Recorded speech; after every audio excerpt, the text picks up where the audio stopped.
Bienvenidos nuevamente a esta sesión donde vamos a presentar experiencias, comentarios de distintas investigadoras en estos ámbitos y vamos a hablar de las trayectorias de las mujeres en los sistemas científicos y tecnológicos. Quisiera brevemente hacer una introducción hablando de algunos de los marcos que podemos aplicar a algunas de las presentaciones de este panel. Aquí tenemos 3 presentaciones que son parte de las evaluaciones nacionales sobre el género, la ciencia, la tecnología y la innovación, y esto me enorgullece mucho. ¿Y por qué? Hablamos de las mujeres en las ciencias, en la tecnología.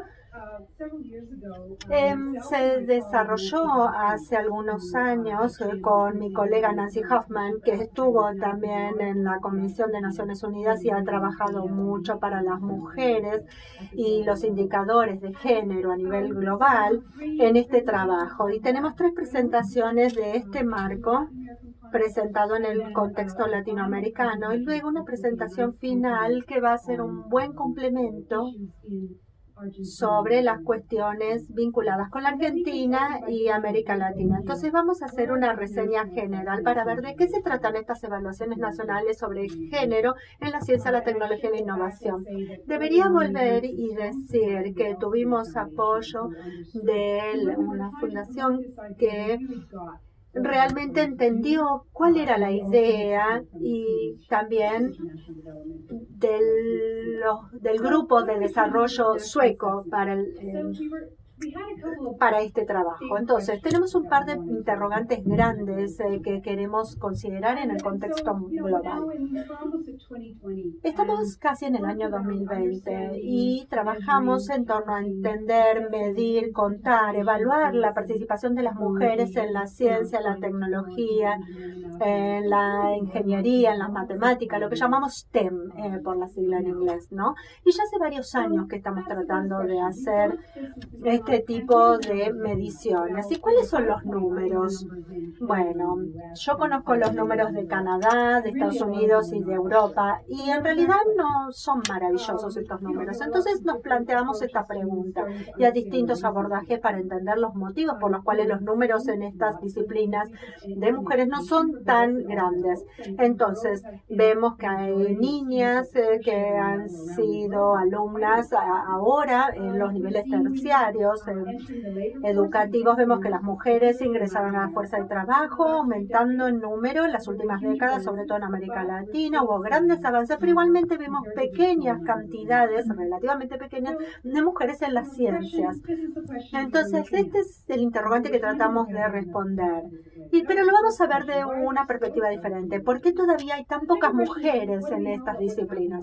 ¿Y qué sabemos de lo que está pasando en el mundo, ¿no? Porque en ese momento, cuando empezamos con estas evaluaciones, en realidad no teníamos datos disponibles sobre lo que ocurría en otros países más allá de Europa y Estados Unidos, ni siquiera en Canadá. Este es el tipo de interrogantes principales que nosotros queríamos responder cuando armábamos este marco. Queríamos ver qué pasaba y en forma anecdótica, cuando estábamos en la Junta Asesora de Género, les tengo que pedir disculpas porque voy a usar un ejemplo de Panamá, porque había una reunión de ministros de ciencia y tecnología y empezamos a hablar de este tema. Eran los años 90 y alguien de Panamá dijo, no hay problema de género en ciencia en Panamá, tenemos igualdad en las ciencias. Pero debo reconocerle algo. En la siguiente reunión, para cuando llegó a la próxima reunión, él había vuelto al Ministerio de Ciencia y Tecnología y se había fijado en los números de mujeres y nos trajo en la siguiente reunión los números y dijo, les tengo que pedir disculpas porque no es cierto que haya igualdad en nuestro ministerio. Y esto fue una anécdota interesante. Alice, fue cuando usted estaba trabajando con la OEA, así que fue hace bastante tiempo. Hay muchísima evidencia anecdótica donde muchos dicen, hay 3 mujeres en mi clase de ciencias y eso como que basta, ¿no? Entonces creo que era momento de tener cifras realmente confiables. Yo soy una persona más de la igualdad del género, de las ciencias sociales, no de las ciencias duras. Entonces, Alice hizo una presentación maravillosa esta mañana sobre esto, ¿no? Entonces, tenemos que analizar cuáles son las oportunidades que tienen las mujeres para incorporarse a las ciencias y continuar allí. Tienen las oportunidades, tienen los recursos, entonces tratamos de tener una mirada un poco más amplia. Antes de profundizar en esto, nosotros dividimos este marco en dos categorías y media, por decirlo de alguna manera. Por un lado, los resultados. Queremos ver más mujeres en la ciencia, la tecnología y la innovación en todos los niveles. Ese es el resultado. ¿Cómo llegamos allí? Entonces, esta primera diapositiva nos muestra las entradas, los inputs. Entonces, queremos ir más allá de la educación y de la fuerza laboral. Estamos aquí considerando cuál es el contexto para que las niñas, en primer lugar, sean saludables, sanas. Nuestras niñas pueden crecer, ser sanas, prósperas y tener una buena vida como los varones.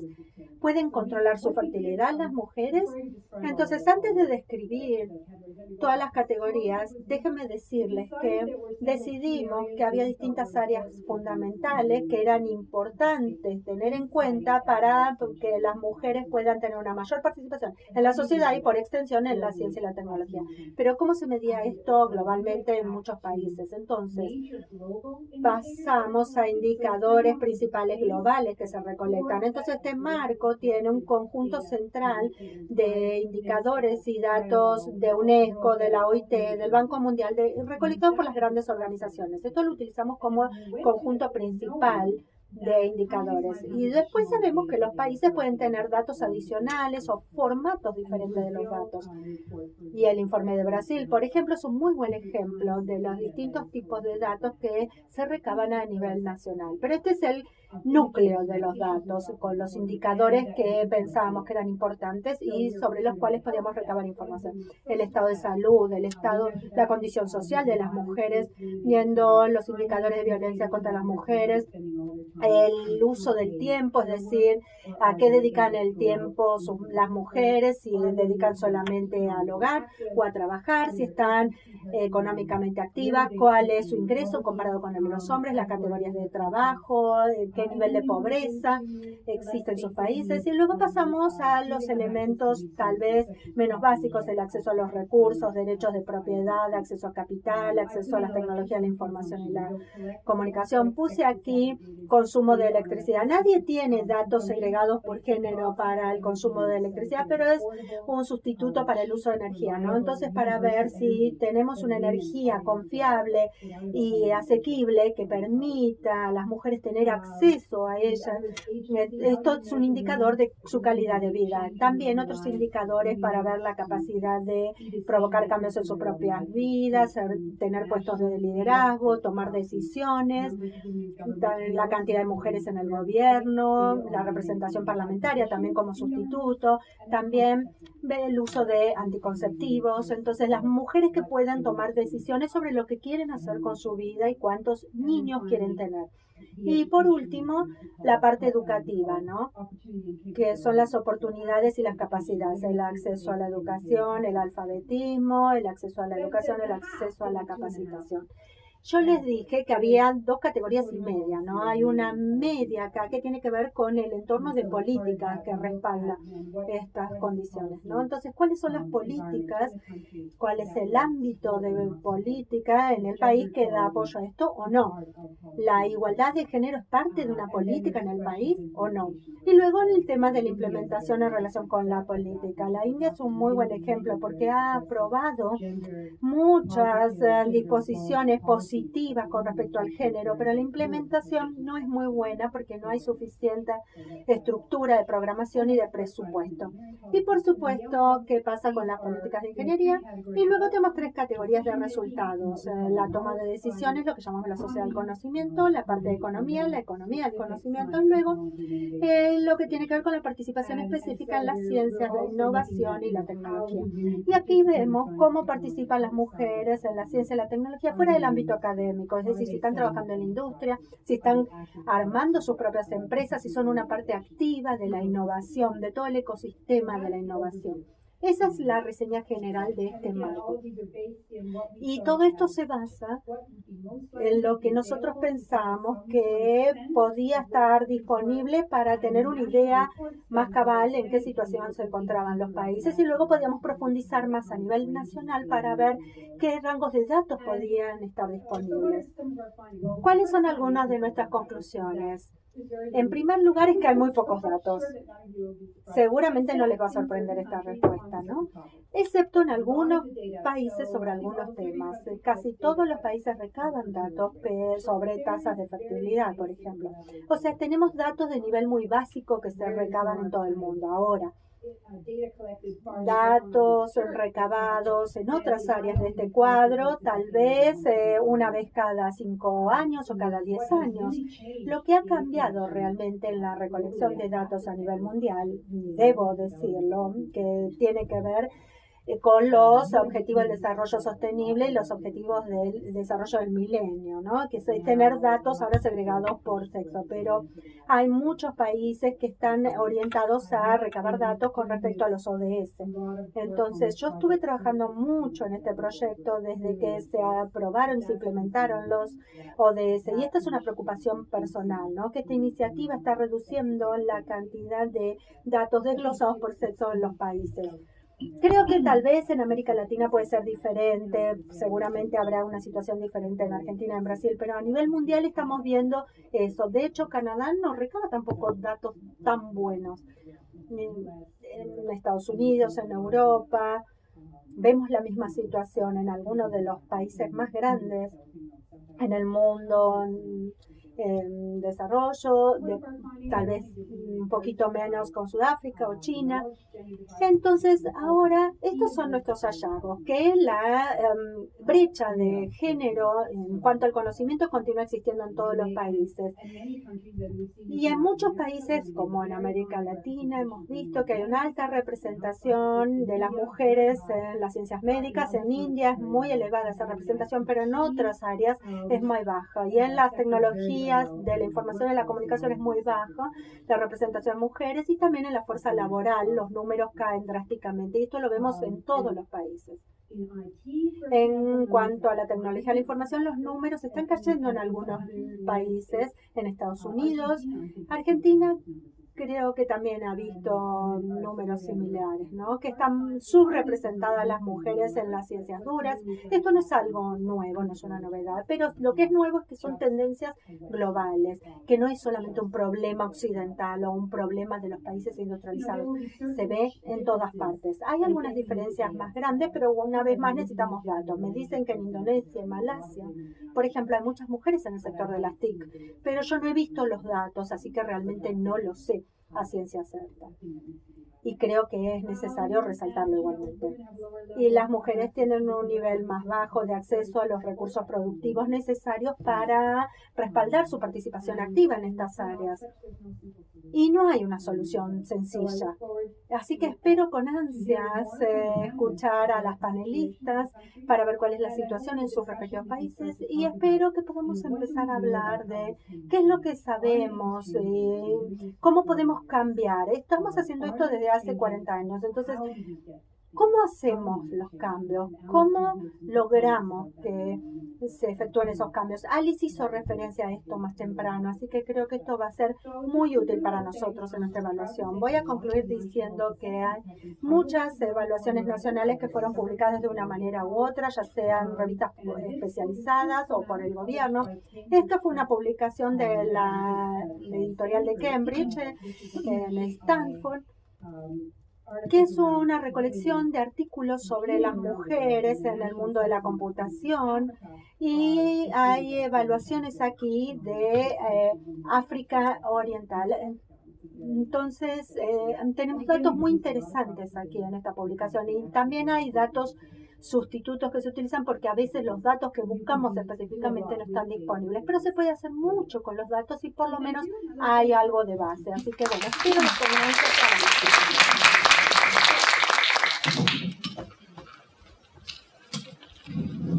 Bueno, gracias Sofía por la excelente presentación del proyecto, por darle marco a esta mesa que nos reúne a una serie de colegas que hicimos estudios similares y se nos ocurrió esta idea, este panel, como una manera de encarar un diálogo también entre los hallazgos que surgen de cada estudio. En mi caso me toca presentar el que se realizó en Argentina. Voy a buscar la presentación.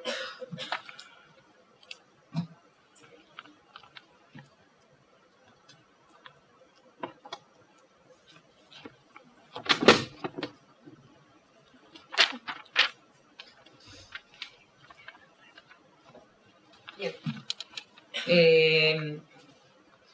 Lo que ven aquí es la home de un micrositio web que elaboramos desde la Cátedra UNESCO Mujer, Ciencia y Tecnología en América Latina para la presentación de los datos que relevamos en el marco del proyecto que acaba de presentar Sofía.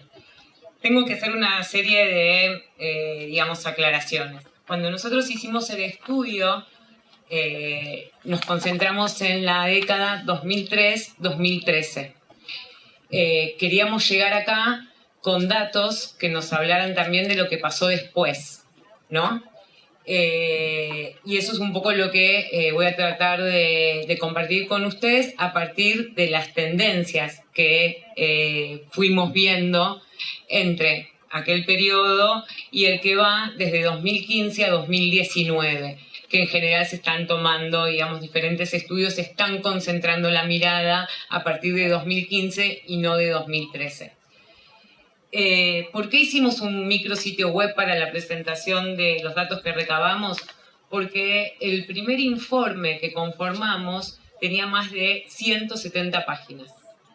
Era un volumen realmente enorme de información que difícilmente pudiera ser leído por muchas personas interesadas en la temática y no interesadas en la temática también, que querían acercarse o simplemente conocer qué estaba pasando con las mujeres en el sistema científico y tecnológico en Argentina. Entonces optamos por hacer esta aplicación, que ahí tienen la página, está disponible para que ustedes la puedan ver, y tiene algunas estrategias interactivas como para ir también accediendo a los datos de una manera un poco más novedosa o creativa. Bueno, vamos a empezar. Entonces, ¿qué tenemos? En primer lugar, los dos periodos. El periodo que abarcó el estudio, que acá está marcado hasta 2015, porque algunos datos también que nosotros relevamos excedían un poco a la década 2003-2013, y ciertos hitos que configuraban el entorno político y también social, y de alguna manera también económico, en el cual se desarrollaba la participación, esos datos sobre la participación de las mujeres, que luego voy a presentarles, ¿sí? Digamos, es casi como la ciencia y la tecnología durante esa década fue como un signo distintivo de tanto del primer gobierno de Néstor Kirchner como los siguientes de Cristina Fernández de Kirchner. Hay datos que son elocuentes y que demuestran esta disposición y este interés por un modelo de país en donde la ciencia y la tecnología tuvieran un rol fundamental. Los están viendo aquí en esta diapositiva. Ahora bien, digamos, nosotros queríamos ver qué pasaba, de qué manera estas condiciones, qué pasaba con la situación de las mujeres frente a un aumento inédito del presupuesto en ciencia y tecnología. ¿Qué pasó con la participación de las mujeres cuando el CONICET empieza a incorporar medidas para poder favorecer el acceso y promoción de ellas en este organismo? Y ahora tenemos también la oportunidad de ver qué pasa en un periodo de tiempo donde el modelo y la concepción sobre la ciencia y la tecnología ha cambiado. Están aquí los datos sobre la reducción de la inversión en ciencia y tecnología que signó a estos últimos 4 años. ciertas medidas que muestran un desinterés por ciertas áreas de desarrollo, como por ejemplo el área nuclear. Un hito que todavía lamentamos fue el cierre del ministerio que se había creado durante la década anterior y, digamos, el establecimiento del rango de secretaría, un menor rango, y, digamos, variaciones dentro de la composición del CONICET que las vamos a también ir viendo a lo largo de la presentación. En este marco, con estas claves de lectura, vamos a ver qué pasa con los datos entre uno y otro periodo. Entonces, nosotras, para sistematizar esas 170 páginas, en primer lugar, hablamos de un tema que desde la década del 70, cuando se da el ingreso masivo de las mujeres a la educación superior, viene siendo estudiado. ¿Qué pasa con la composición por género de las matrículas en distintas disciplinas? Y a lo largo del tiempo vamos viendo que se mantienen tres tendencias. Carreras que se mantienen históricamente feminizadas. Un poco, digamos, Alice y Silvina hablaban de este tema en sus presentaciones, donde, por ejemplo, la psicopedagogía, la enfermería, la biología, históricamente tienen una matrícula inminentemente femenina.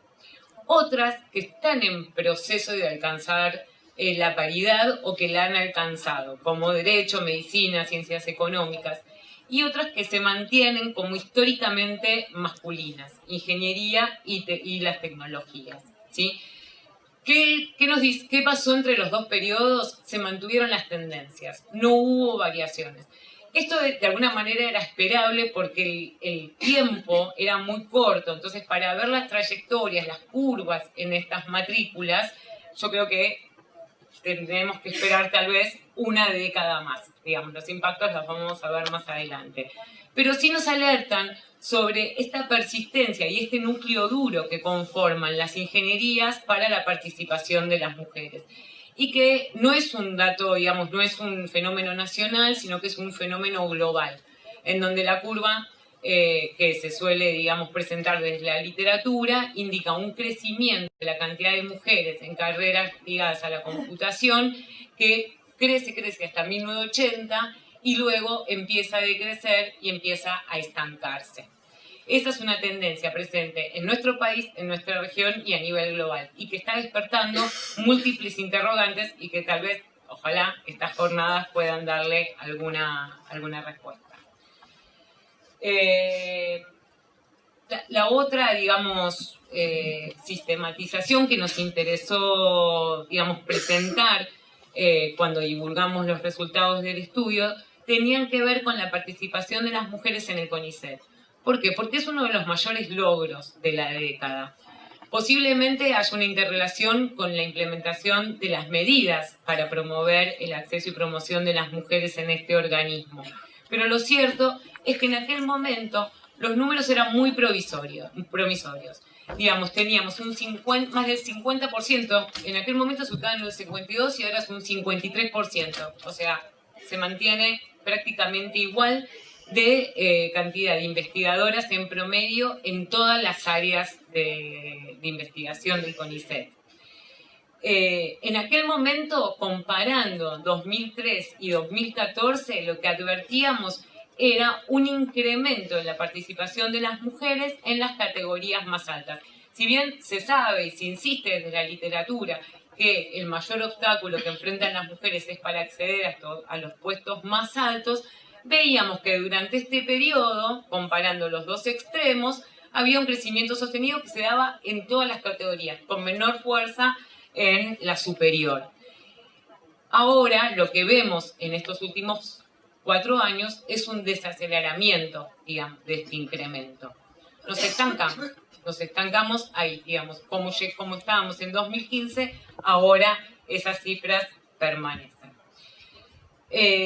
Un dato que también ha despertado muchos debates y que en el caso de nuestro equipo, bajo la dirección de Gloria Bonder, nos hemos hecho mucho, tiene que ver con esta brecha que hay en la participación de las mujeres en organismos y universidades públicas vis a vis la participación de las mujeres en las empresas.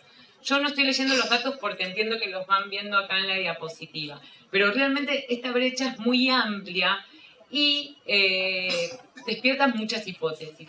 La pregunta que nosotros nos hacíamos era si en esta diferencia, en esta brecha, no estaba incidiendo la opción de las mujeres por un ambiente que les permitiera, digamos, tener mayor flexibilidad para repartir o digamos, lograr un balance entre la ocupación por las tareas de cuidado y la vida laboral, a cambio de recibir un salario más bajo que en general prevalecen en estos organismos si se los comparan con las empresas. Entonces, si este número que parecía tan promisorio de parte de los organismos públicos, en realidad no estaba escondiendo otras problemáticas más complejas y que también necesitan ser atendidas. Y bueno, y por último, digamos, el dato que nos interesó traer fue la dirección de los proyectos científicos a cargo de directoras y el pedido de financiamiento. Representan el 25%. Digamos, detrás de este dato persisten estereotipos y también roles de género que es necesario revisar para poder revertir esta tendencia y, digamos, alcanzar la paridad. Acá vamos, digamos, no quiero pasarme con el tiempo, entonces voy a empezar a ir un poco más rápido. En esta, quienes ingresen a la aplicación van a ver que este es un desplegable. Por un lado, veíamos qué avances se habían logrado durante la década 2003-2013 y deslizando el mouse íbamos a encontrar las sombras, digamos, como los retos pendientes, por decir de alguna manera, que van a venir en la siguiente diapositiva. Entonces, ¿a qué llamamos arenas movedizas? A la participación de las mujeres en cargos políticos relacionados con la ciencia y la tecnología. ¿Por qué? Porque empezábamos a ver que había un crecimiento de las mujeres en estos puestos, pero que no se podía hablar de que ya estuviera instituido y que ese porcentaje se iba a mantener. Mientras que hacíamos la investigación, nos surgía este interrogante de cómo íbamos a hacer, o qué iba a pasar, o qué políticas había que fomentar para que estos números siguieran en aumento. Y finalmente, al compararlo con lo que pasó en los 4 años, vemos que esas tierras efectivamente eran muy movedizas. Porque, digamos, o se sostuvieron o incluso decrecieron, ¿no? Es realmente muy, muy elocuente el segundo dato, creo yo, el que dice que solo el 10,15% de las autoridades de la CICIT son mujeres. O sea, estamos hablando de hace un dato de 2017. Porque a veces cuando son estas brechas tan grandes, pareciera que estamos hablando de mucho tiempo atrás, cuando no es así. Entonces, veíamos que teníamos que pensar en estrategias para ver cómo podíamos convertir estas arenas movedizas en terrenos fértiles. Y para eso también teníamos que saber cuáles eran los retos que estaban pendientes. ¿Sí? Bueno, tengo muy poquito tiempo. Entonces, voy a pasar como mucho más rápido esta diapositiva. Como vieron, los retos pendientes siguieron siendo los mismos en los 4 años posteriores a la década de 2003-2013. ¿Y por qué me apuro? Porque quiero llegar a lo que les anticipaba antes, que tiene que ver, primero, con un entorno que también está incidiendo, que no necesariamente son datos estadísticos, pero que está incidiendo en la participación de las mujeres, porque tienen que ver con el contexto socioeconómico y cultural en el cual se están desenvolviendo estos datos y en los cuales hay que necesitamos leer estos datos, ¿sí? Vemos un incremento de la participación de la ciudadanía en las demandas que tienen que ver con los derechos de las mujeres. El Ni Una Menos en 2015 marcó un punto de inflexión en nuestro país y, bueno, digamos, quienes vivimos acá sabemos que esta temática ha empezado a permear a ámbitos y debates en donde antes no estaba. Vemos un crecimiento de agrupaciones no gubernamentales que parecen estar interesadas en la formación de las chicas en tecnología, aunque en algunos casos se concentran en brindar competencias para la programación como una manera de formar un recurso humano que pueda a su vez dar respuesta a problemáticas sociales. En resumidas cuentas, ese es el espíritu que persiguen a veces estas agrupaciones. Agrupaciones que suelen trabajar en alianza con organismos gubernamentales y cuya estrategia muy conocida son las hackatones, por ejemplo, y que en general no convocan a mujeres y varones, sino que convocan específicamente a mujeres. Vemos también, digamos, de parte de las empresas, un crecimiento de campañas, talleres, charlas, iniciativas que tienen que ver con fomentar el empoderamiento, como si el empoderamiento fuera la vía para que más mujeres puedan participar en estos campos. O si las mujeres necesitaran empoderarse para participar en estos campos. No sé, es una pregunta que también podemos hacernos. Un cambio que nosotros estamos investigando a través de otro proyecto del área tiene que ver con la creación de áreas institucionales dentro de universidades y centros de investigación. Uno de ellos es el GENEX, que está en la Facultad de Ciencias Exactas, que apuntan, por un lado, principalmente a implementar el protocolo contra la violencia de género que ha diseñado la UBA para todas sus facultades, pero también a generar iniciativas para crear conciencia sobre los sesgos y estereotipos que limitan el acceso y promoción de las chicas en estas áreas. Voy a ir un poquito más rápido. Y después, bueno, lo que vemos también con parte del contexto que nos parece importante es un mayor interés por parte de los medios de comunicación en esta temática, o sea, divulgación, una mayor divulgación del problema, bajo el argumento del no desaprovechamiento de las capacidades o de los talentos. Vemos que a través del proyecto piloto de SAUNESCO han, digamos, surgido nuevas estadísticas, aunque estaría bueno también poder verlas con mayor profundidad y también conectarlas con estos datos contextuales que nos van a ayudar un poco a entender mejor hacia dónde ir. Y un incremento desde el campo de la investigación de estudios que se enfocan en esta temática. Y rápido y hacia el futuro, las estrategias que pensamos a partir de la altura de esta presentación, que es un inicio de la actualización que vamos a hacer del estudio que tenemos intención de hacer, es que hacia el futuro necesitamos fortalecer estos planes y programas que se están creando en las instituciones de educación superior para que sean transversales.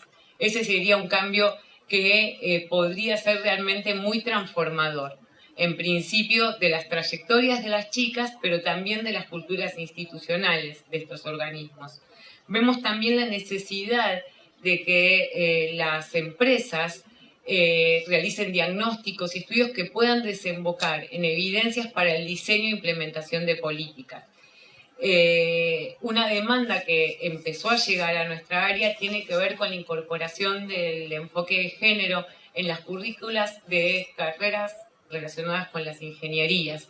Entonces, creemos que estos son los cambios que realmente pueden dar vuelta a estos números y que pueden hacer que estas arenas, que antes decíamos que eran movedizas, se conviertan en terrenos mucho más fértiles y así llegar al objetivo compartido de una ciencia más relevante, más significativa, que responda a las necesidades e intereses de todos los géneros y contribuya al desarrollo sostenible, humano y sostenible, y al mejoramiento de la calidad de vida de todos los grupos sociales.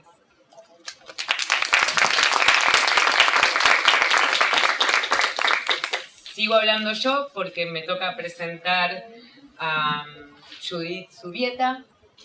Ella es investigadora del Instituto de Investigaciones Sociales de la UNAM, investigadora titular y profesora del programa de posgrado en Ingeniería y Gestión en la misma institución.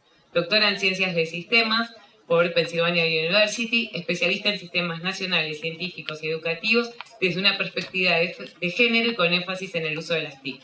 Miembro del Sistema Nacional de Investigadores de México y la Academia Mexicana de Ciencias. Ha sido decana del Sistema de Educación Abierta y a Distancia de la UNAM y vicepresidenta de la Sociedad Matemática Mexicana. Adelante. Thanks, Sofía.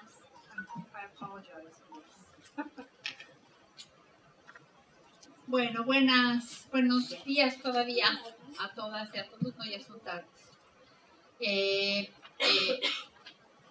Como ya Sofía abundó un poco en los antecedentes de estos estudios que se llamaron National Assessments, entonces yo voy a tratar de saltarme algunos detalles de esta presentación y voy a hablar de algunas de las cosas que encontramos en el caso de México. Bueno, esto es parte más de lo mismo. Estas fueron iniciativas con el interés de hacer una comparación entre países. Yo creo que una de las cosas interesantes de estos estudios fueron precisamente que nos permitían ir un poco más allá de la numerología y de la dimensión cuantitativa de cuántas mujeres estudian en licenciatura, están en los posgrados por diferentes campos disciplinarios, cuántas se desempeñan en el campo de la ciencia y la tecnología, cómo está su acceso o su no acceso a las tecnologías, sino que el enfoque era más bien integral. Y esto me parece que fue realmente revelador e innovador para el momento en el que se realizaron estos estudios. Yo creo que... Ahí voy. Muchas gracias. Yo creo que la propuesta que desarrollaron Sofía y Nancy Hafkin es una propuesta integradora y como tal permite ver no solamente los datos y esta dimensión cuantitativa, sino el contexto en el que estos datos se encuentran, por mayores que sean las dificultades que tengamos en el acceso a la información y en muchas veces conseguir información por favores personales, porque no están disponibles en general a las personas que los tratan de consultar en las bases de datos. Yo considero que partimos, y yo creo que eso ya está muy claro, en que las capacidades de hombres y mujeres son similares, que la disposición y los intereses y las curiosidades, digamos, académicas también son similares. Lo que sigue sin ser similar son el aprovechamiento de esas capacidades y la generación de oportunidades. El estudio de México lo hicimos un equipo multidisciplinar y yo creo que eso es importante, porque hace un momento en las presentaciones que tuvimos realmente el placer de escuchar ahí arriba, nos dimos cuenta de que los enfoques multidisciplinarios, más allá de venir a complementar las aportaciones de la ciencia, también lo que nos permiten es empezar a rescatar y a revalorar ante los ojos de una sociedad mayormente impresionada por las ciencias llamadas duras, del valor y de las aportaciones que pueden hacer las ciencias sociales y las humanidades. Y últimamente yo eso lo veo cada vez con más claridad, con esta tendencia a hablar ahora de las ciencias de la complejidad. Y yo que encuentro que, bueno, más allá de que el mundo es complejo y los fenómenos sociales siempre han sido complejos, ahora hablar de complejos, porque estamos hablando de la física cuántica o de las nanopartículas, resulta que empiezan a ser más importantes porque empiezan a descubrir la necesidad de las ciencias sociales. Y yo creo que esa va a ser una oportunidad espléndida que tenemos de revalorar mucho del trabajo que nosotros hacemos, sobre todo quienes nos movemos entre las dos disciplinas, las duras y las no duras. Yo no les voy a llamar suaves porque la verdad es que si hacemos ciencias sociales o humanidades con rigor, son igualmente duras, pero esa es una oportunidad. Y bueno, este grupo pretendió rescatar esta oportunidad de mezclar las ciencias duras con las ciencias no duras. Sofía ya habló de estos indicadores de igualdad de género en la sociedad del conocimiento, los inputs que muchas veces son en donde nos hemos concentrado, donde muchos de los estudios que se han hecho en materia de género han estado concentrados. Fue muy importante incorporar la parte normativa y pues desde luego, bueno, los resultados los tenemos todos a la vista. Entonces les voy a hablar de algunas de las evidencias y en breve yo podría sintetizar las evidencias en estos tres tipos de obstáculos que yo encuentro o que encontramos en este estudio. Dicho sea de paso, el estudio se encuentra en inglés y en español, publicado y disponible para ser bajado gratuitamente en ResearchGate, este portal ResearchGate. Subieta, ahí lo van a encontrar y ahí lo pueden descargar de manera gratuita. Entonces, los obstáculos sociales pues tienen que ver con estas oportunidades de las que hemos hablado mucho, pero también tienen que ver con en la última presentación de la chica de Argentina que presentó el trabajo de Chicosnet, que era parte de pues un estudio inicial también que condujimos bajo el liderazgo y la coordinación de Gloria Bonder, tiene que ver con los prejuicios y las percepciones diferenciadas por sexo que pasan no solo por el tipo de tareas a las que niñas y niños están expuestos o están obligados a participar en el entorno familiar, sino también a las que van generando dudas sobre las capacidades propias, sobre la autoestima de las niñas. Este fue un estudio muy interesante que realizamos en niños y niñas en escuelas primarias, niños y niñas de entre 6 y 10 años de edad. Pero bueno, este asunto de la falta de confianza, de la falta de oportunidades y de estímulos que tienen los niños, pues finalmente van minando su, digamos, podría ser incipiente interés por considerar las matemáticas. En la primaria no se tiene demasiada noción de cuál es la ciencia dura y cuál es la no dura, pero sí se tiene noción de cuáles son las clases de matemáticas, cuáles son las clases de computación, cuáles son las clases de ciencias naturales, por lo menos así les llamamos en México. Entonces, sí va habiendo desde ahí una diferenciación y una separación, digamos, entre intereses y sensaciones de confianza sobre la capacidad de uno en esas materias.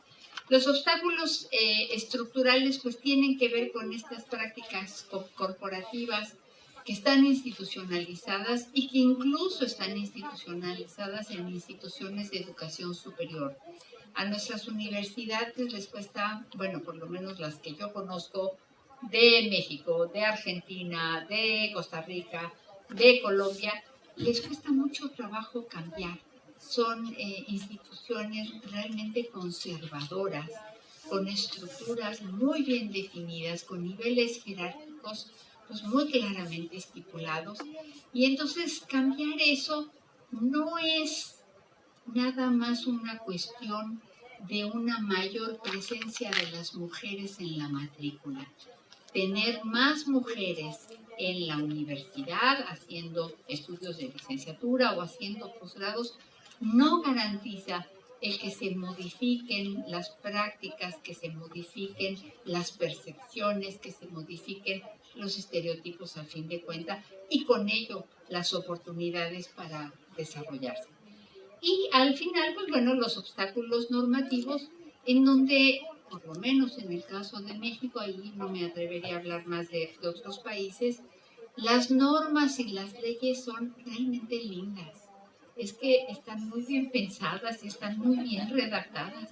El problema es que no se cumplen. Entonces, el marco normativo, el marco regulatorio puede estar muy bien redactado y puede tener las mejores intenciones, El problema es cuando hablamos de la práctica y en la práctica no se ve.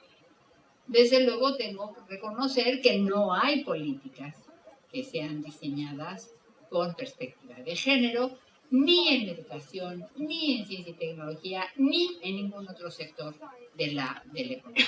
Entonces, pues realmente tenemos muchos retos por delante, porque eso no se cambia con números. Eso se cambia con mucho trabajo, con mucho discurso, con mucha visibilización y con muchos estudios de esta naturaleza que se han difundido, porque son estudios que son realizados con milfo, como dicen, ¿no? Son estudios objetivos, rigurosos, con metodologías reconocidas, digamos, y entonces en la medida en que nosotros podamos avanzar en la difusión de este tipo de investigaciones, yo creo que podremos ir logrando un poco de mayores cambios. Bueno, esto lo acabo de decir. Bueno, mis alumnos de repente ponen cosas, efectos que nada. Bueno, algunas de las evidencias, se me apagó mi computadora, entonces ya no puedo dar seguimiento, pero bueno, de esto hemos hablado. Judy, más cerca del micrófono y ¿quieres sentarte acá? Gracias, sí. Será más fácil leer, gracias. Una de las cosas que en realidad pocas veces hablamos es del currículum oculto. Y de alguna manera estábamos hablando de eso al revisar y al escuchar las presentaciones de los pósters que vimos y que realmente a mí me gustaron mucho de arriba. Y poco hemos hecho, me parece, al revisar el currículum oculto. Entonces, en el currículum oculto, en particular en materias que son tradicionalmente enseñadas por profesores, que no maestras, vamos también reproduciendo estereotipos. Entonces, tenemos que tener mucho cuidado con eso, tenemos que tener también mucho cuidado con esta percepción de que como los tiempos biológicos se cruzan con los tiempos de estudio, sobre todo a nivel posgrado en las mujeres, entonces hay una idea de que los tiempos de maduración son distintos para hombres y mujeres, con lo cual, desde luego, lo que nos están diciendo es que necesitamos políticas que sean como de hándicap, ¿no? Que nos traten como si estuviéramos minusválidas, porque tenemos otro tipo de funciones que realizar. Algunas de las conclusiones, esta es mi penúltima diapositiva, es que necesitamos información, sí. Necesitamos seguir insistiendo en que lo que no, el dicho tradicional de lo que no se puede medir no se puede cambiar, pero no es suficiente con las mediciones. Tenemos, en verdad, a mí me parece, que fortalecer nuestras comunidades científicas, y en las comunidades científicas también se necesitan más hombres y también, y pues desde luego se necesitan mujeres por el beneficio mismo de la ciencia, como Alice Abreu señalaba pues muy enfáticamente y muy acertadamente.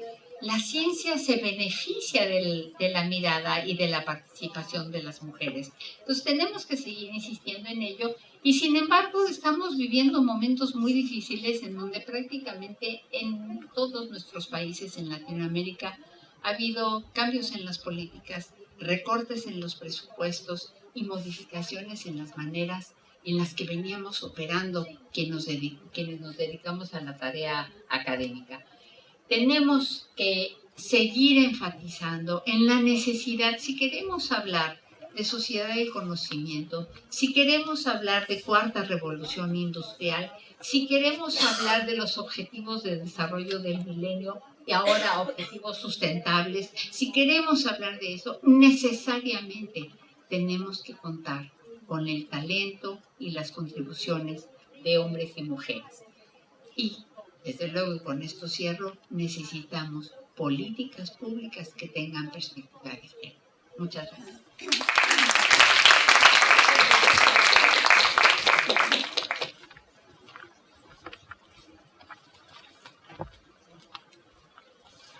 Bien, ahora vamos a escuchar a las colegas de Panamá.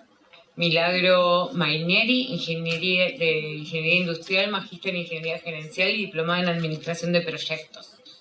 Y Eugenia Rodríguez Blanco, investigadora del Centro de Investigaciones de la Facultad de Humanidades de la Universidad de Panamá y de la Secretaría Nacional de Ciencia, Tecnología e Innovación de este país. Doctora en Antropología Social y Magíster en Género y Desarrollo, consultora en género y etnicidad, tanto en instituciones académicas como en organizaciones internacionales y agencias de Naciones Unidas de América Latina y África. Bueno, este es como un 2 en 1, digamos.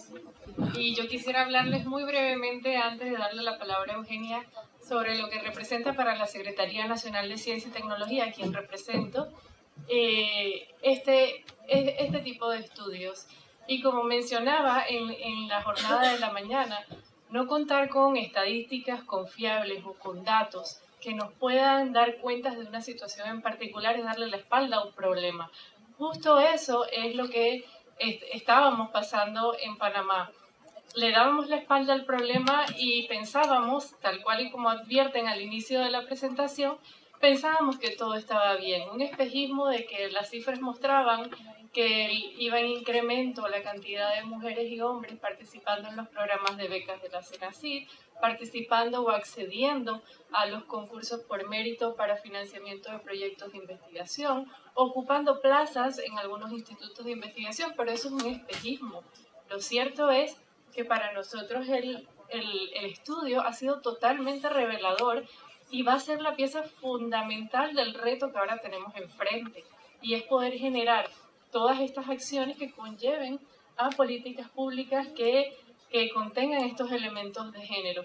Realmente nosotros buscábamos cómo solucionar esto que nosotros advertíamos que estaba sucediendo y que el mensaje que se llevaba va incrementando la cantidad de mujeres en el campo de la ciencia y esto solito va a mejorar sin que tengamos que hacer nada. Totalmente equivocado. Y casualmente el portal que mencionaba Sofía fue el que vimos una vez en la página web y contactamos entonces a Gloria y fue como así empezamos a ver cómo hacíamos este estudio, quiénes nos iban a ayudar a hacerlo, a escoger el equipo de investigación local liderizado por Eugenia, con un grupo fantástico de investigadoras que trabajaron en ese estudio y que realmente queremos que nos sigan acompañando en todo lo que nos corresponde ahora hacer.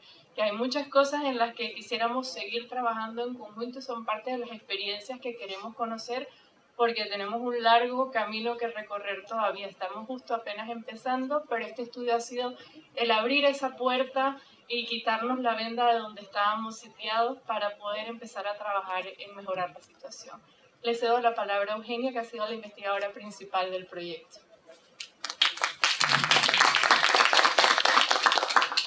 Bueno, muchas gracias. Yo no sé si puedo levantarme, agarrar el micrófono y levantarme. Ah, listo, perfecto. Sí. Vale, bueno. Muchísimas gracias por la invitación.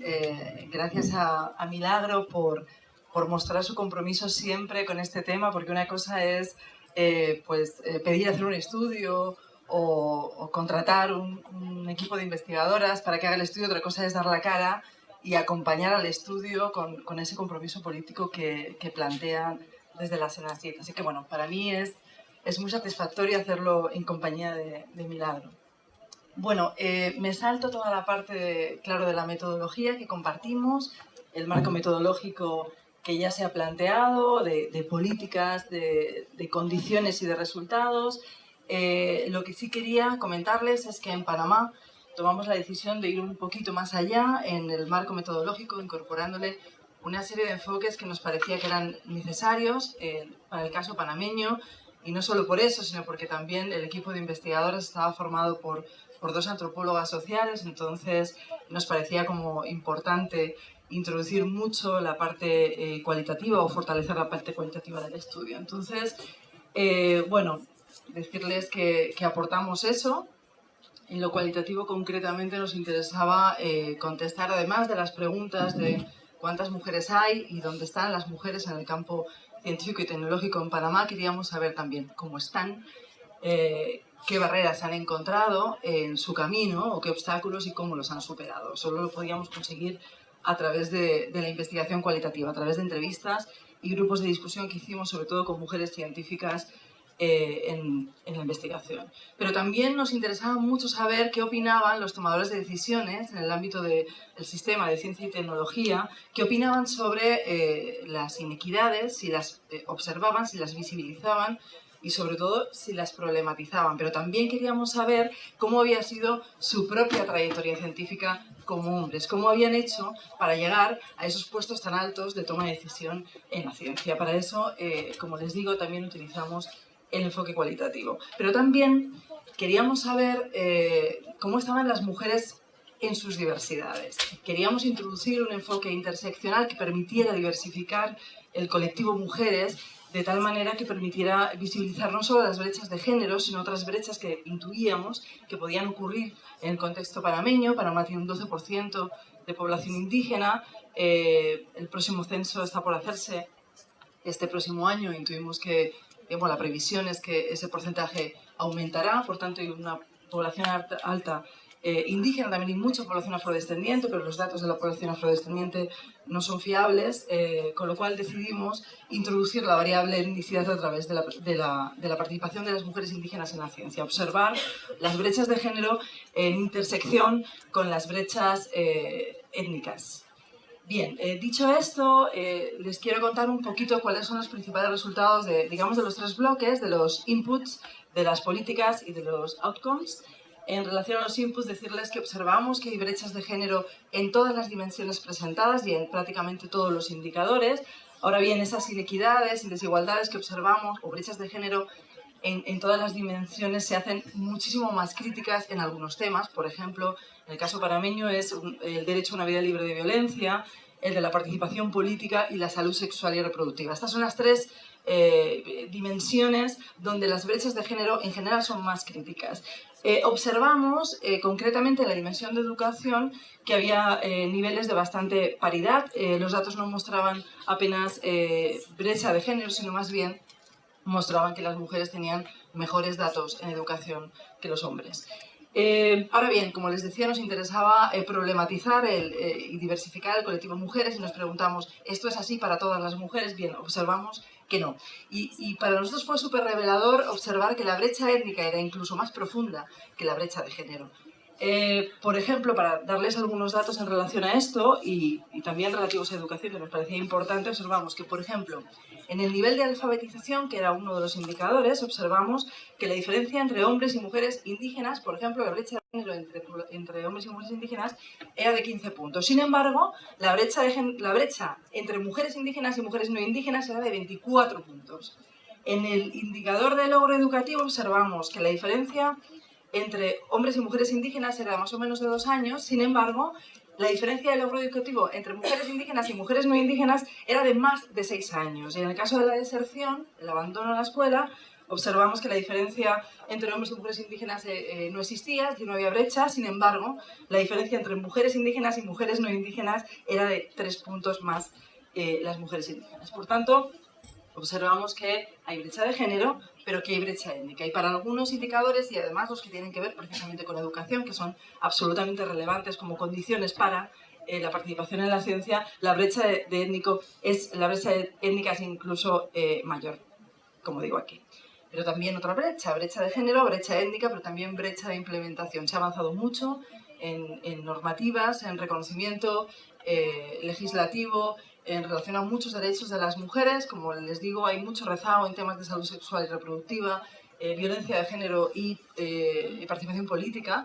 Sin embargo, a pesar de esos avances a nivel de reconocimiento en leyes y en general en la normativa, hay una brecha de implementación. Una cosa es lo que se reconoce a nivel de derechos y otra cosa es lo que realmente pasa. Por tanto, a nivel de condiciones destacamos la brecha de género, la brecha étnica y la brecha de implementación. A nivel de políticas observamos que la intersección entre ciencia, tecnología e innovación y género no se produce. Existen instituciones y existen políticas en el sistema de ciencia donde existe un déficit de género y existe institucionalidad y existen políticas y existe normativa relativa a la igualdad de género donde no existe ciencia y tecnología. Por tanto, hay un déficit de género en el sistema de ciencia y tecnología, y existía un déficit de ciencia y tecnología en el género.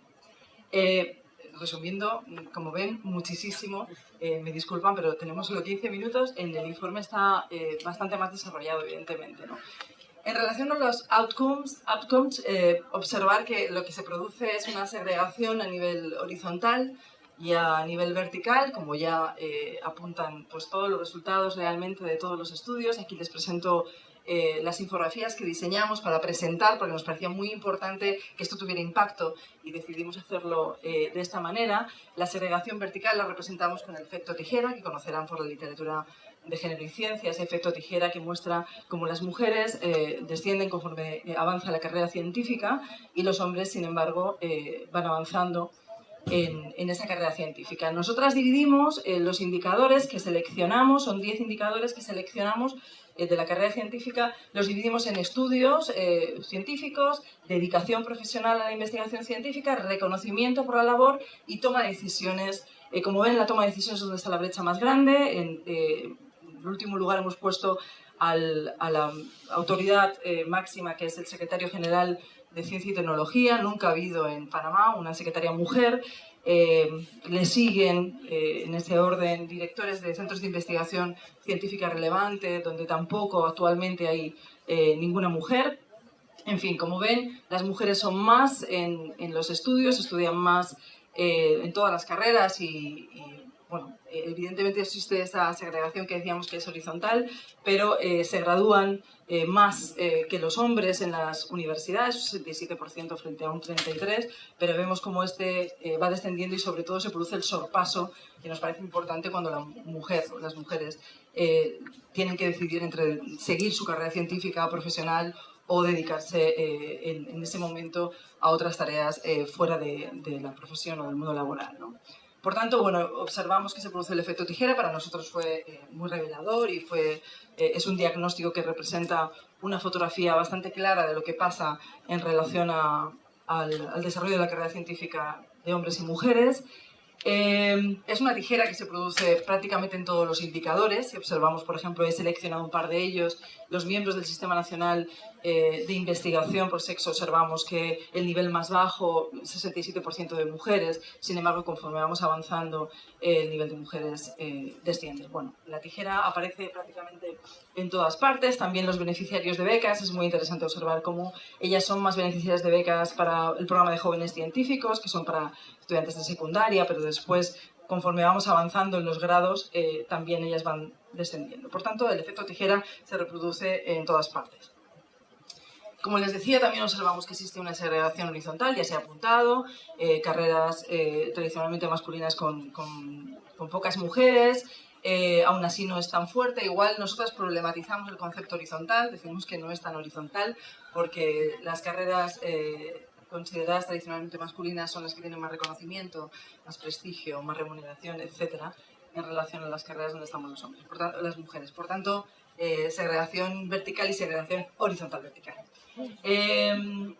La forma de explicar esta segregación, sobre todo la vertical, fue pues, hacer un análisis de género, evidentemente, y utilizamos de nuevo hemos utilizado muchas metáforas, la metáfora de la tubería con fugas, que también la conocerán por la literatura de género y ciencia, donde hemos ubicado las consideradas los principales obstáculos, los principales inconvenientes determinantes que son de género en la carrera de las mujeres, que implica que las mujeres vayan perdiéndose en la carrera científica y no consigan llegar hasta el nivel más alto de toma de decisiones o de dirección o de gestión de las instituciones científicas y académicas, ¿no? Estereotipos sobre la capacidad científica de las mujeres, que están sobre todo a nivel de educación, en todos los niveles de educación, pero también cuando las mujeres deciden estudiar carreras consideradas tradicionalmente masculinas, les acompaña toda la vida. Instituciones científicas androcéntricas, con culturas organizativas que no consideran, por ejemplo, temas como la conciliación, donde ocurren situaciones de acoso. La otra situación es desigualdad en las responsabilidades domésticas. La última encuesta del uso del tiempo en Panamá mostró que las mujeres dedican hasta 3 veces más de tiempo a las tareas domésticas y de cuidados en relación a los hombres. Ellas además plantean, cuando las entrevistamos, que dedican bastante más tiempo que sus compañeros a esas tareas. La pausa de la maternidad, no existe una cosa así como la pausa de la paternidad. Ellas paran, normalmente la baja de maternidad son 3 meses en Panamá frente a los 3 días que tienen los hombres de baja por paternidad. Los directores de instituciones científicas dicen, yo sé, tengo muy claro cuando una mujer científica tiene hijos, pero cuando un hombre científico tiene hijos yo no sé. Estereotipos sobre la capacidad de liderazgo de las mujeres que influye o incide en acceder a puestos de toma de decisión. Por tanto, esta tubería nos muestra que existen inequidades que tienen que ver con las relaciones, los estereotipos y los roles de género que no son abordados y que impactan directamente en las mujeres. Bueno, hay mujeres científicas en Panamá, precisamente la Senasit ha realizado un trabajo importante en visibilizar a las mujeres que hacen ciencia en el país, son muy conocidas, se ha creado toda una campaña de visibilización de mujeres científicas que ha llegado hasta también series que se han hecho en la televisión, también colaborando con Senasit. Yo creo que en Panamá prácticamente todo el mundo conoce a estas mujeres científicas. Ahora bien, ¿qué hay detrás de ellas? Y esto para nosotros fue súper importante y es algo que Alice Abreu también estaba comentando antes. Queríamos saber cómo las mujeres científicas, estas que sí que están, consiguieron llegar allá. Porque si estamos diciendo que hay barreras, ¿cómo es posible que ellas no las tuvieran? Entonces ellas nos cuentan cuáles fueron las condiciones, digamos, facilitadoras que permitieron que ellas ocupen esos puestos en la ciencia de éxito, de prestigio o incluso de liderazgo, como se decía, ¿no?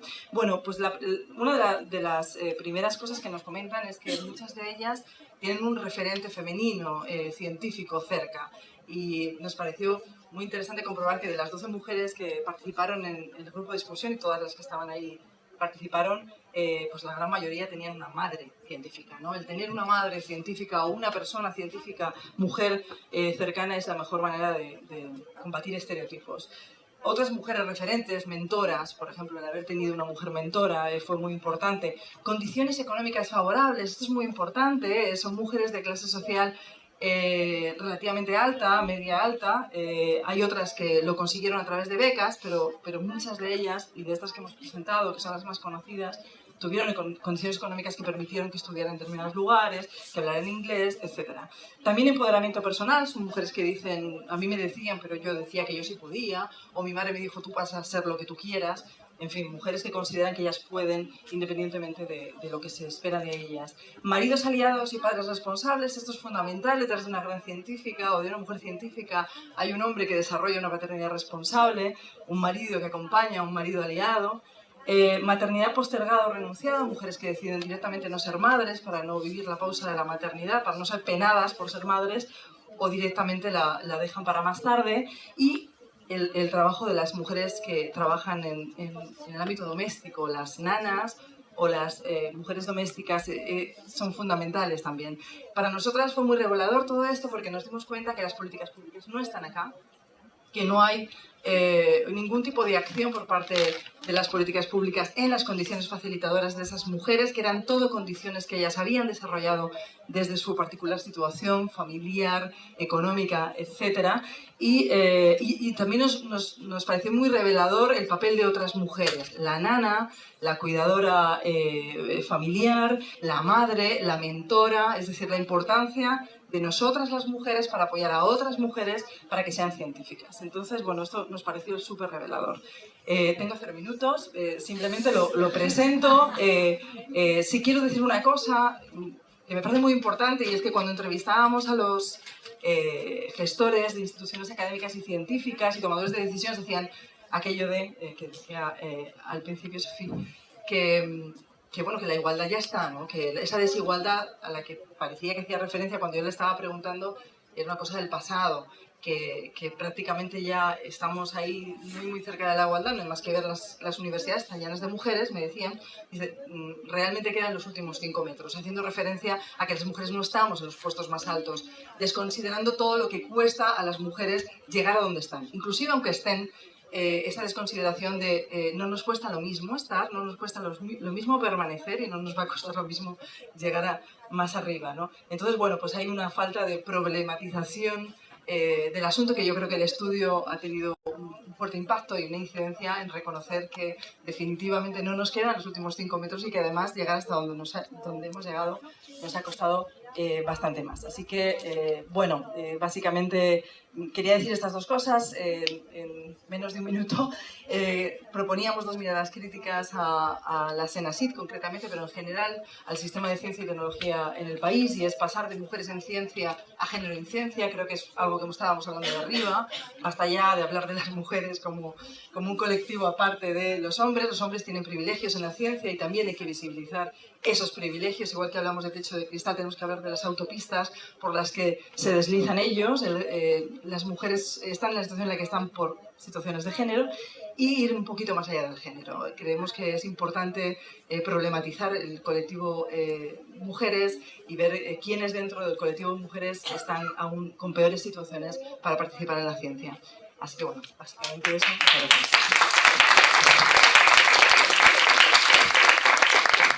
Gracias.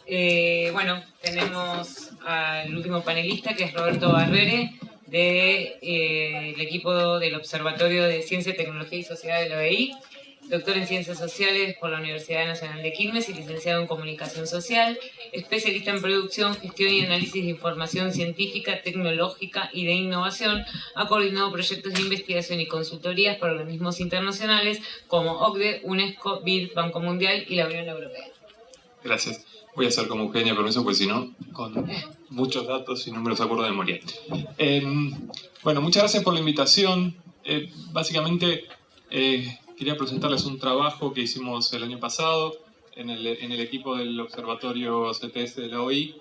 Me adelanto, voy a pasar una, solo para mostrarles de dónde viene esto. Desde el observatorio coordinamos 2 redes de indicadores. Uno de los fuertes del observatorio son las estadísticas de ciencia y tecnología y educación superior. Juntamos datos a partir de estadísticas nacionales, pero trabajando con puntos focales en cada país. Y tanto en ciencia y tecnología e innovación como en educación superior, la variable de género atraviesa los indicadores. Entonces, en un momento, encontrando que esa discusión estaba en la agenda de la mayoría de los países, nos hemos concentrado en hacer un estudio a partir de la información que teníamos. Entonces, sobre todo en el caso de ciencia y tecnología, la RECIT cumple 25 años el año que viene, y hasta hace 2 años teníamos, creo que 2 indicadores de género, que era cantidad de investigadores hombres y mujeres. Y el tema empezó a venir con mucha fuerza, y nosotros tenemos una reunión donde todos los años juntamos a los técnicos de todos los países, y era una demanda en cuanto la pusimos sobre la mesa, un poco también en línea con el proyecto Saga de UNESCO, con un proyecto del BID también sobre este tipo de cosas. Empezamos a hablar con los países y hoy tenemos creo que 10 indicadores de género, una cosa por el estilo. Muy rápidamente, fue un tema que claramente había una demanda enorme. Así que con todo esto, encontramos algo que ya se habló muchísimas veces acá, ¿no? El problema de la limitada participación de las mujeres, diversos fenómenos que están en la literatura, el techo de cristal, el efecto Matilde, etc. Los sesgos de la elección de los temas de trabajo, la exclusión de las mujeres por tensiones con la vida privada, todas cosas que se dijeron acá. Y quisimos ponerle a eso una mirada cuantitativa, que es un poco el fuerte del observatorio.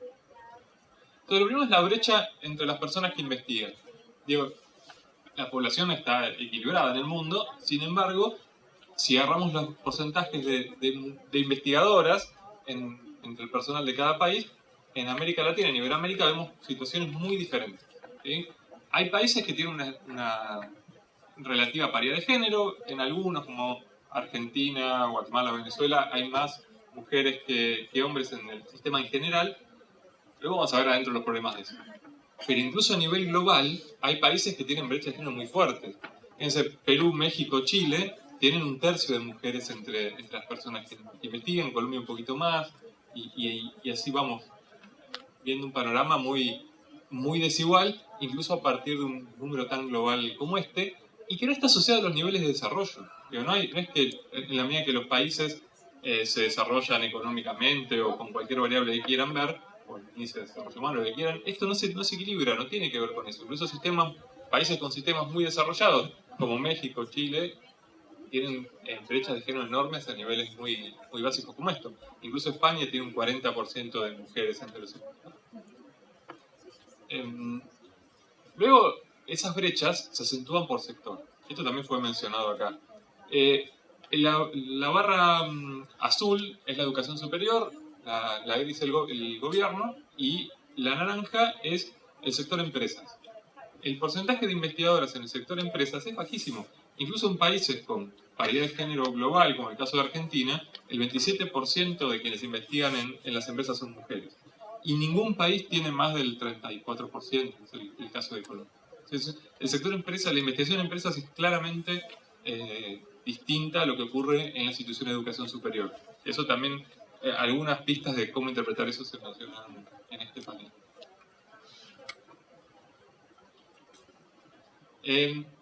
Si luego nos fijamos en el nivel de formación de las investigadoras, también vemos que hay diferencias. Y eso también ocurre en distinto nivel en distintos países. La barra azul es la de doctorado, fíjense que voy muy rápido, pero el estudio está más detallado. En la mayoría de los países es un poco más baja que el resto. El caso de Argentina puede ser un poquito distinto y algún otro también, pero fíjense el caso de Chile, Colombia, Ecuador. Paraguay también es un país que tiene bastante variedad de género en muchos niveles. Pero bueno, este tipo de segmentación también es importante. Así. Hice el lío.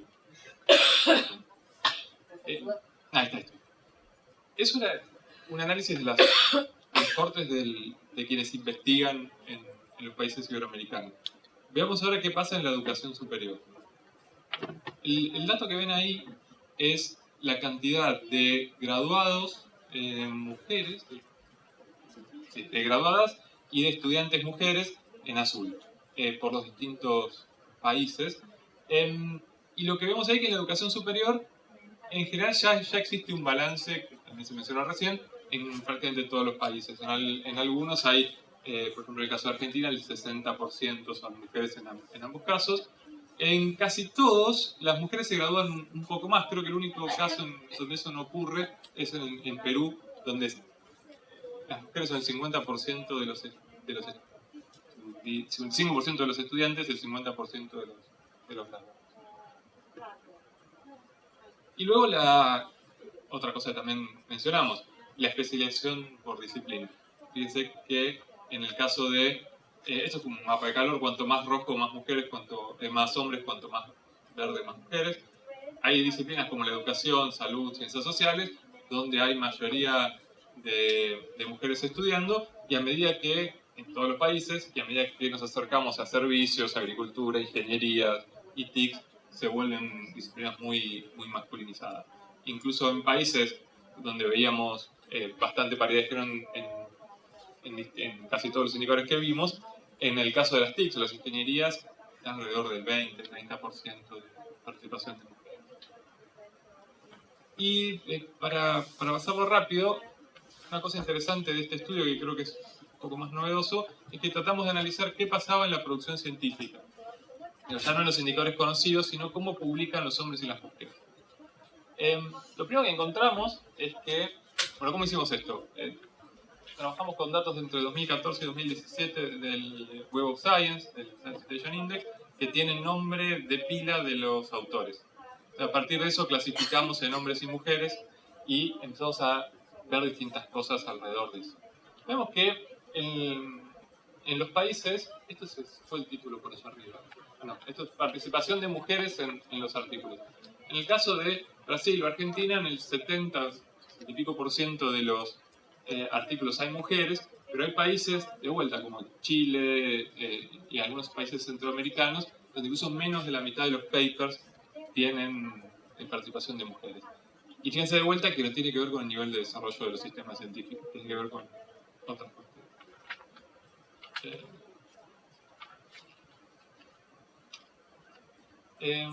Ahí vemos, ahora, entre los autores de cada país, ¿cuántos son hombres y cuántos son mujeres? En el total de Iberoamérica, el 46% son mujeres. Veamos que más del 50% eran investigadores en algunos casos y que en la educación superior la mayoría de las mujeres. Sin embargo, entre quienes publican, la cosa se ve un poco distinta. La paridad ya deja de ser tal. Y eso ha cambiado poco a lo largo del tiempo en la mayoría de los países. En el caso de Argentina, está alrededor del 52% de autoras, equivalente a lo que pasa con los investigadores. Pero lo que quiero destacar de esto es que hay algunos países que han crecido mucho en los últimos años, partiendo por supuesto de sistemas científicos pequeños. El caso de Paraguay creo que es emblemático, y hay alguno más, o sea que es República Dominicana creo, y incluso Panamá, donde se ha expandido mucho el sistema científico en poco tiempo, y eso marcó un cambio en la cantidad de mujeres participando de la publicación científica. Ese crecimiento estuvo apoyado por la incorporación de mujeres en estos países. ¿En qué disciplinas? Bueno, el panorama es parecido. De vuelta a la física, la química, las ingenierías muy masculinizadas, y la medicina, las ciencias de la vida, las ciencias sociales, con mayor presencia de mujeres. Algunas salvedades en algunos países, pero de vuelta tenemos de este lado Argentina, Brasil, Uruguay, Paraguay, Portugal, y de aquel lado Perú, Ecuador, Chile, Costa Rica, México, incluso tienen brechas de género bastante marcadas en estos temas también.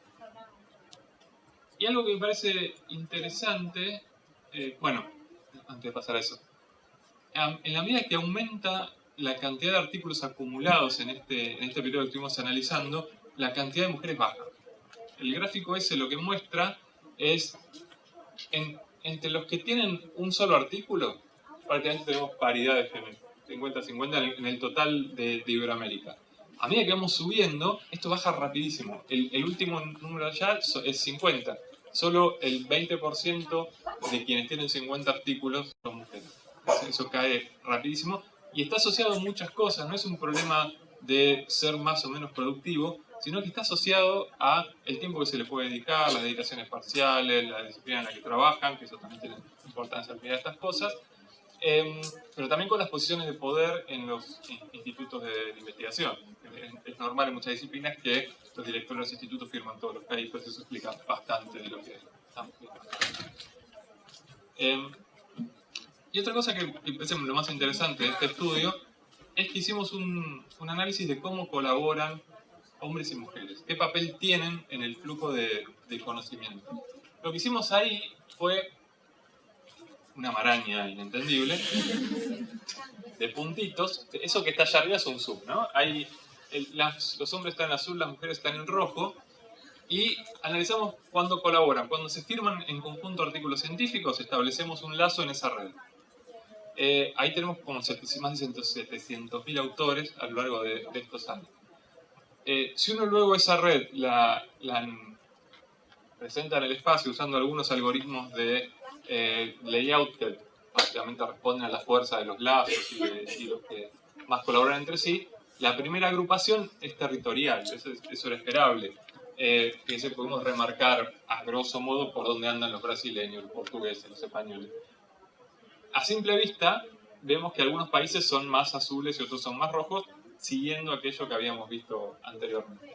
Sin embargo, cuando lo vemos por disciplina, y tomamos solo los artículos de ciertas disciplinas, la cosa empieza a cambiar un poco. Puse los dos extremos. Estas son las ciencias médicas. Fíjense en el caso de Brasil, con grandes grupos más hacia el rojo, o lo mismo en Portugal, incluso concentrados en algunas áreas, lo que habla dentro de esas disciplinas de ciertos conjuntos de trabajo más o menos masculinizados. Y en el caso de las ingenierías es una cosa azul con algún puntito rojo que se equivocó, digamos. Seguramente lo clasificamos mal nosotros, porque el texto es casi completamente azul y centrado en algunos países. Pero otra cosa interesante es cuánto se conectan. Esto me sorprendió bastante al verlo. ¿Cuánto se conectan unos y otros? Si uno aprovecha esos lazos que marcamos para establecer vínculos que pueden ser medidos, por ejemplo, lo que vemos acá es el grado, que es la cantidad de lazos que tienen cada uno de los autores, distinguidos por hombres y mujeres. Vimos que incluso en las disciplinas que veíamos como muy equilibradas o con mayor presencia de mujeres, como las ciencias de la vida, los hombres tienen en promedio un 43% más de vínculos que las mujeres. Eso no lo veíamos antes. Están muchas veces, y otra forma de medir eso es cuántas veces están en el camino más corto entre otros nodos de la red. Eso como indicador se llama intermediación y muestra un poco estructuras de poder subyacentes de las redes. Y lo que encontramos ahí sí, claramente llamativo. En todos lados los hombres tienen un mayor valor de intermediación, ¿sí? Son los que hacen de nexo entre distintos grupos de trabajo. Y las diferencias en algunas disciplinas son muy llamativas. Digo, y de vuelta, la ciencia de la vida, donde hay muchas mujeres, sin embargo, los roles de poder en términos de las conexiones y los vínculos están muy marcados hacia los hombres. Incluso más que en las ingenierías, por ejemplo, que hay pocas mujeres, pero este fenómeno se ve mucho menos. Y para terminar, algunos comentarios, que paso muy rápido porque ya los han visto. Digo, en varios países vemos brechas de género que tienen que ver con distintos procesos históricos también, ¿no? Y como se dijo, también son procesos de largo plazo, de cambio social, que no se pueden ver de un día para otro.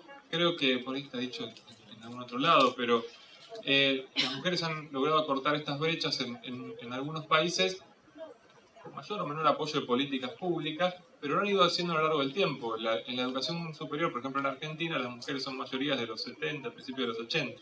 Y eso es lo que hoy nos permite pensar en un equilibrio mayor de investigadores, aunque el número no es suficiente, porque son mayoría desde los 80 y sin embargo las brechas que veíamos siguen existiendo. Me parece que es un primer paso, aunque el número y el tiempo no lo solucionan todo claramente.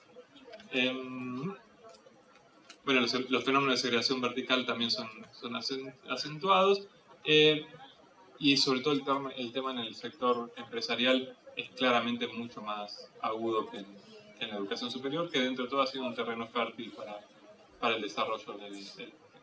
Muchas gracias. Ahí está el artículo completo, si lo pueden descargar en la página. Gracias.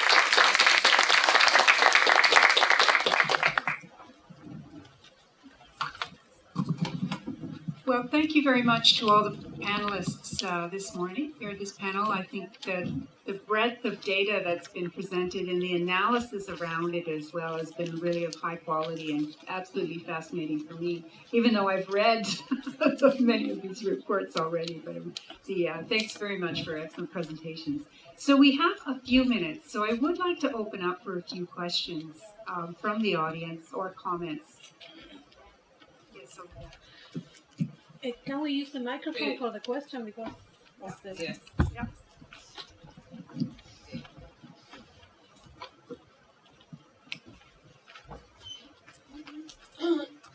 Gracias.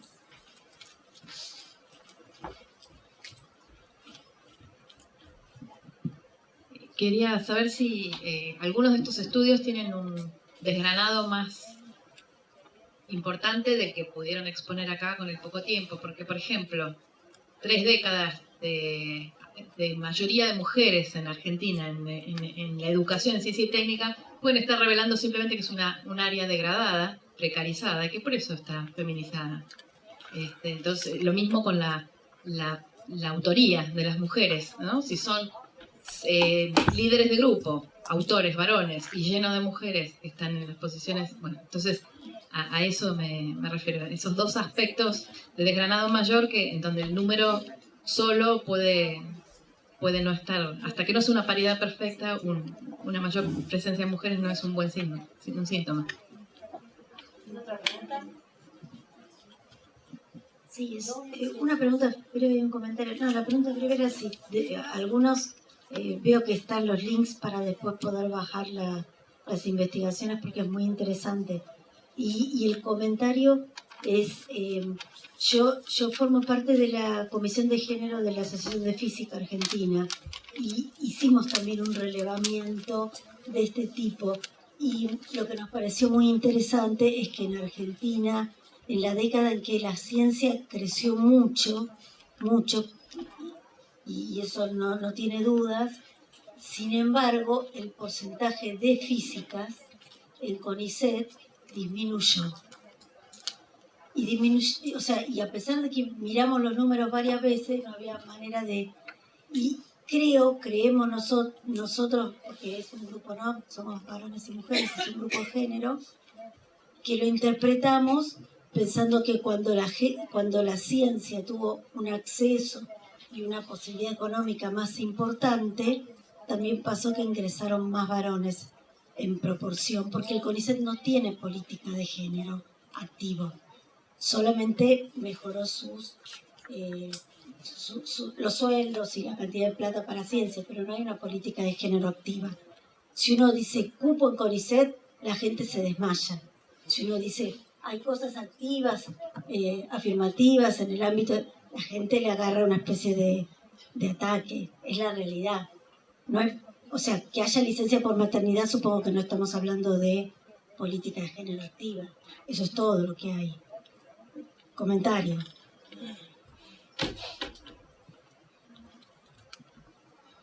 Hola, buenos días. Yo quisiera preguntar a las colegas de Panamá sobre justamente una frase que leí, que ustedes no se explayaron en eso, sobre que decía opinión crítica sobre las acciones positivas. Y me interesaba qué pensaban sobre eso.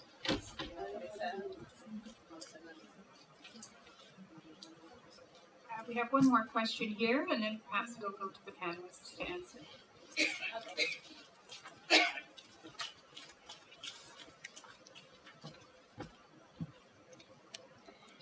Sí, bueno, a lo largo de todas las presentaciones hemos visto que todos señalan que el nivel de masculinización es diferente en diferentes áreas. Esto es notorio y ampliamente reconocido y es una tendencia mundial. Sin embargo, yo sigo sin ver todavía en toda la literatura alguna reflexión profunda o alguna desagregación profunda de por qué o cómo podemos entender, cómo podemos aproximarnos, no digo entender, cómo podemos aproximarnos a algún estudio que nos permita tener algún tipo de información más acabada de por qué estas diferencias en diferentes áreas. Es decir, seguimos hablando de mujeres en ciencia y no sé si tenemos identificados que hay problemas diferentes en diferentes áreas. Quiero saber si hay alguna reflexión sobre este tema. So let me open it up to the panel. Would anyone like, perhaps we'll start with the question for the Panama group, and then we'll open up to the rest of the panel. Bueno, esa frase aparecía en el contexto de cuando quería presentar lo que nos dijeron los tomadores de decisiones en el sistema de ciencia. Y una de las cosas, bueno, vimos que había como varios mitos. Uno de ellos es que la igualdad es una cosa, la desigualdad es una cosa del pasado, que ahora ya hay muchas mujeres. Y bueno, también decimos que a veces estas campañas que se hacen para visibilizar a las mujeres tienen el efecto contrario de dar a entender que las mujeres ya estamos, que ya hay igualdad, y entonces es el mensaje que tienen muchas veces estas autoridades. Claro, ese es uno de los mitos, pero hay otro mito que dice la igualdad prácticamente viene sola. Las chicas ahora están estudiando más en la universidad, de aquí a unos años las vas a ver dirigiendo las instituciones y vamos a tener que hacer, dicen, un trabajo para que los hombres estemos también, ¿no? Porque la desigualdad va a ser con nosotros. Entonces, esto se dice mucho por parte de las autoridades y, claro, con esa visión, con ese mito de que la igualdad viene sola, desconsiderando todos los logros y todo el trabajo que se ha tenido que hacer por parte de, pues por parte del feminismo, pero también por parte de una misma, el trabajo que una hace, la perseverancia y lo que se carga encima para salir adelante, desconsiderando todo eso, es muy difícil que planteen la necesidad de realizar acciones afirmativas. Entonces, cuando planteábamos nosotras la posibilidad de realizar algún tipo de acción afirmativa en el contexto de su institución, la reacción era absolutamente contraria porque decían, es que eso viene solo y además que eso va a ser discriminatorio para los hombres.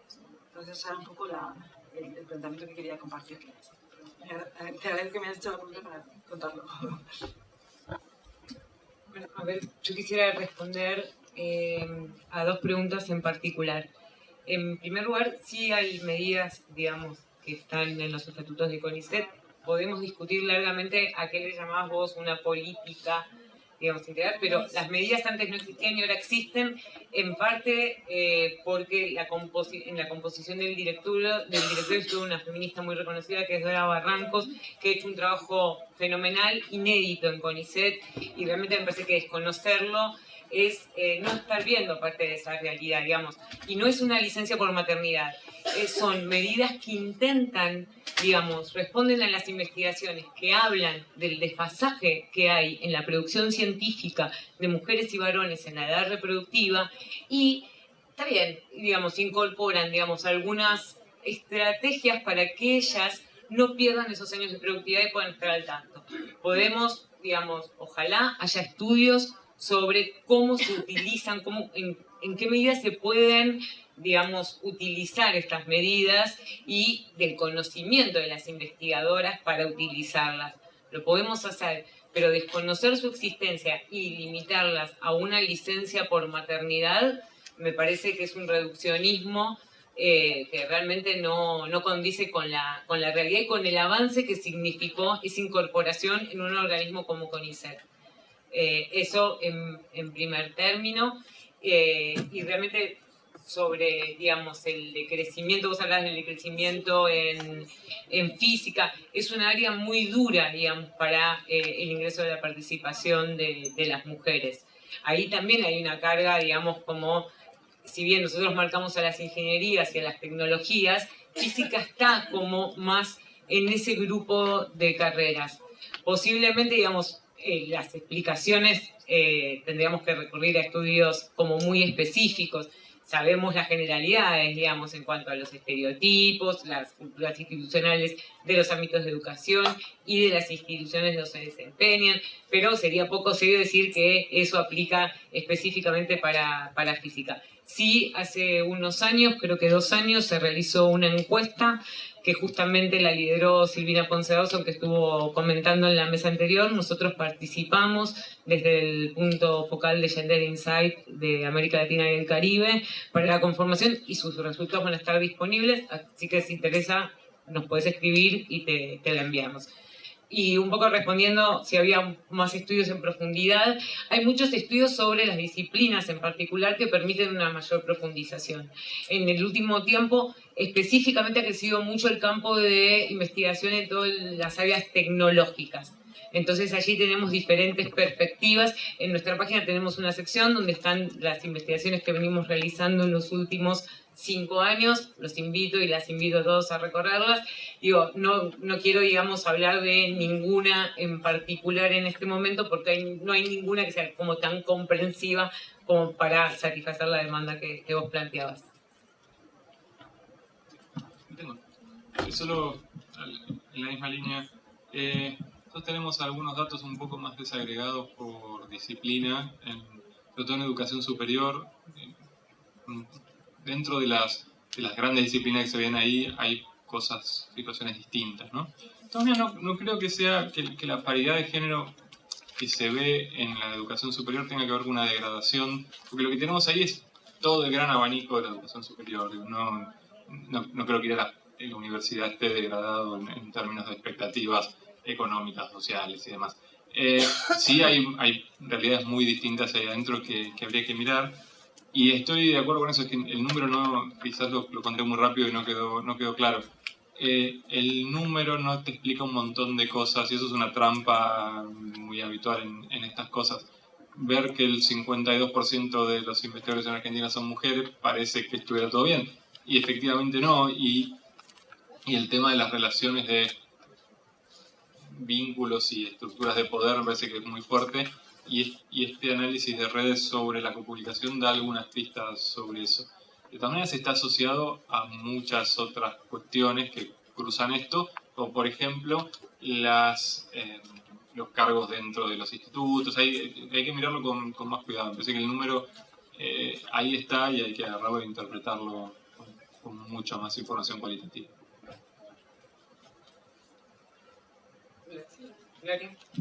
A ver, Belén. Gracias, Alfa. Quería hacer un breve comentario coincidiendo con lo que han dicho muchos. Yo siempre suelo recurrir a un dicho de la que fue la directora de UNESCO hace unos años, que es que la igualdad no es una cuestión de números, ¿no? O sea, eso me parece que hay que tenerlo muy, muy todo el tiempo presente, no es una cuestión de número, ¿no? Podemos hablar en este caso de paridad, pero otra cosa es igualdad y otra cosa es equidad. O sea, son conceptos que remiten a distintos tipos de relaciones y formas de participar en cualquier ámbito social. Entonces, bueno, la igualdad numérica, podemos decir mucho en realidad. Entonces, me parece que eso es una de las cosas que están surgiendo y que pueden ir quedando, ¿no? Como si les parece, como algunos hitos de conclusiones, ¿no? Otra cosa que uno suele usar mucho es el espejismo de igualdad, ¿no? Que va junto con eso. O sea, tendemos a pensar que si hay igualdad numérica o incluso paridad, no, igualdad numérica, digamos, bueno, esto significa que hay realmente un aprovechamiento, una participación y sobre todo algo que estuvo en lo de hoy a la mañana, lo de Alice, que es una palabra que me gustaría introducir, que es poder, que son relaciones de poder, ¿no?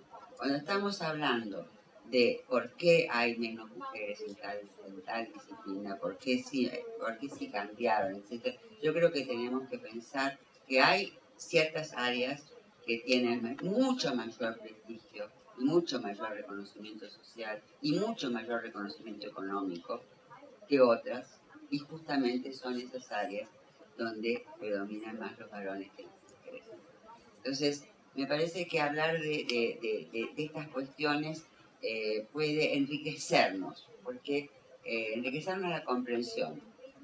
Saco lo de paridad y digo, una explicación muy frecuente es estereotipos. Yo estoy un poco, sinceramente, cansada de que la única explicación son los estereotipos socioculturales, porque me parece que ahí, con eso, estamos quedándonos en el plano de la cultura y no en el plano de las relaciones de poder sociales, que son las que construyen determinadas áreas o determinados aspectos como más prestigiosos, como más atractivos para varones o para mujeres. Es como para ir calentando el ambiente.